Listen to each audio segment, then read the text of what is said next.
Because a lot of examples that we have in the black community of marriage, they're not good ones.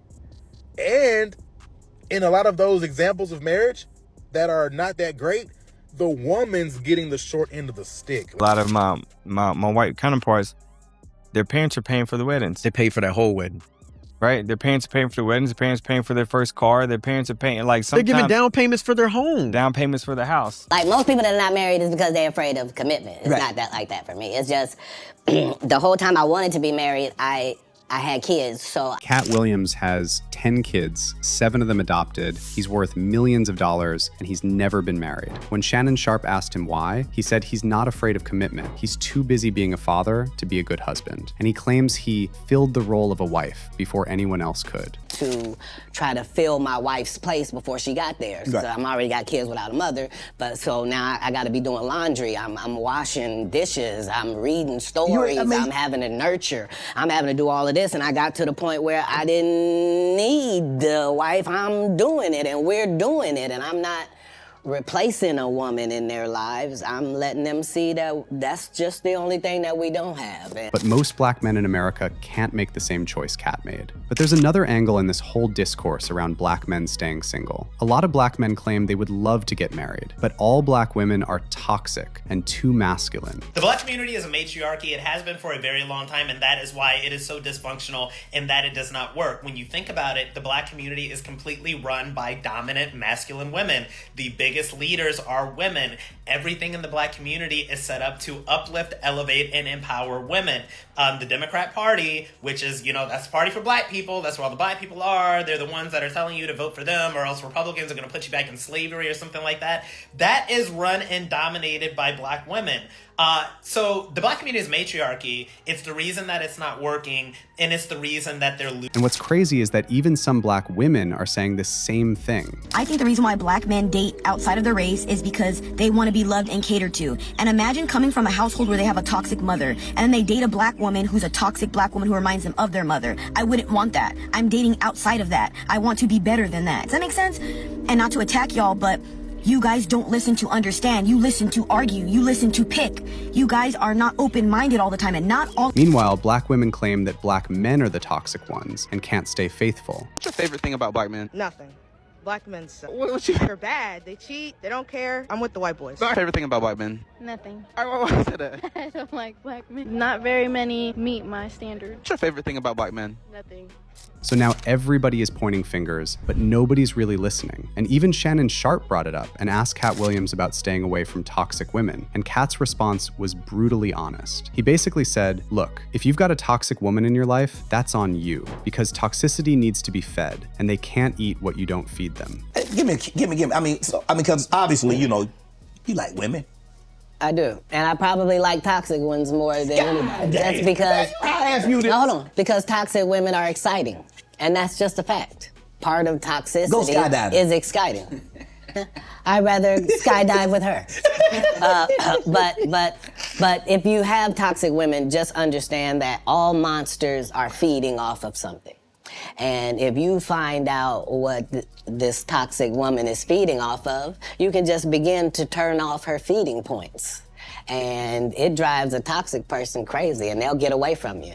So whatever, if she's truly toxic, there are certain things that she's doing that help fuel her toxicity. You're not noticing it, but it's what it is. Basically, Katt is saying, if you have a toxic partner, whether it's a man or a woman, look in the mirror. And if you're attracted to toxic people, you need to ask yourself why. Because toxic people don't just appear out of nowhere. They need something from you: attention, drama, money, excitement. And if you're giving it to them, you're part of the problem. Now, here's the thing about Katt Williams. He's a man who could have had any lifestyle, any version of marriage he wanted, and he chose none of it. Not because he's broken or because all women are toxic. It's simply because he knew exactly what he wanted and what he didn't. And let's be real, he could afford that choice. But data clearly shows that black men are significantly more likely to stay unmarried compared to white men. men. Looking at men aged 35 to 39 with a high school diploma or less, 57% of them had never married, compared to 40% of white men with the same level of education. Overall, black men are still consistently less likely to marry at every age and education level compared to white men. The gap is largest for men with less education, and it widens as men get older. And the reasons have less to do with commitment issues and more to do with culture.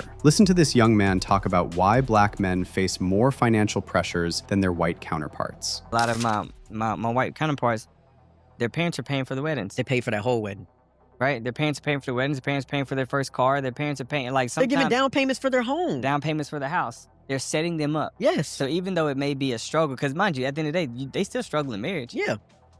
But even though it may be a struggle, they're not struggling over the rent. They're not struggling over the house. They're not struggling over the vehicle because their parents are saying, hey, like I literally just had a couple, they're going through it right now, and their parents loaned them some bread to make sure that they can pay for the counseling, to make sure that they can pay for the bills, pay for the babysitters as they navigate and process new information.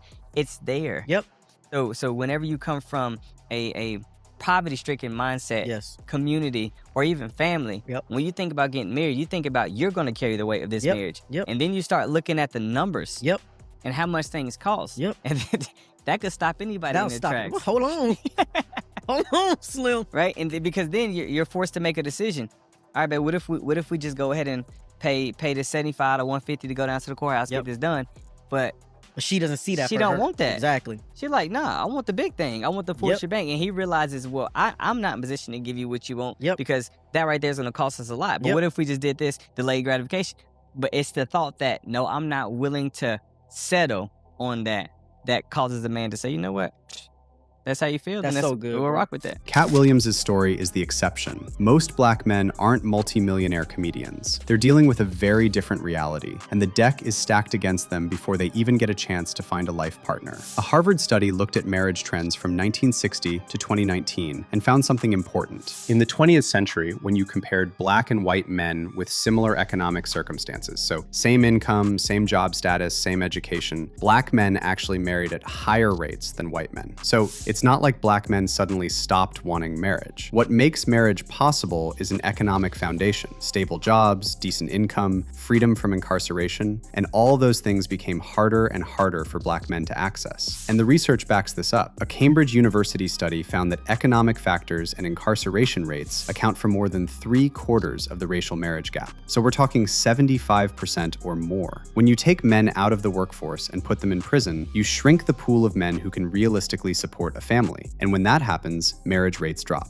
The United States locks up more people than any other country on earth. And black men face the highest imprisonment rate, 5 times higher than the rate for white men. 1 in 3 black boys born today can expect to be incarcerated at some point in their lives. For white boys, that number is 1 in 17. Now think about what that means for marriage. When a man is incarcerated, he's not just removed from the dating pool temporarily. He comes back with a criminal record that follows him everywhere. Job applications, housing applications, applications for loans. A felony conviction can make it nearly impossible to find stable work. And without stable work, building a family becomes that much harder. But it's not just incarceration, it's also the economy itself. Black unemployment rates have consistently been higher than white unemployment rates for decades, and the gap persists even when you control for education. A black man with a college degree still faces higher unemployment rates than a white man with the same degree, and that's actual data. So again, it's not that black men don't want to marry, it's that the economic reality makes marriage harder for black men to access. So when people ask why so many black men stay single, the question they should be asking is, why have we made it so hard for them to build the kind of stability that marriage requires?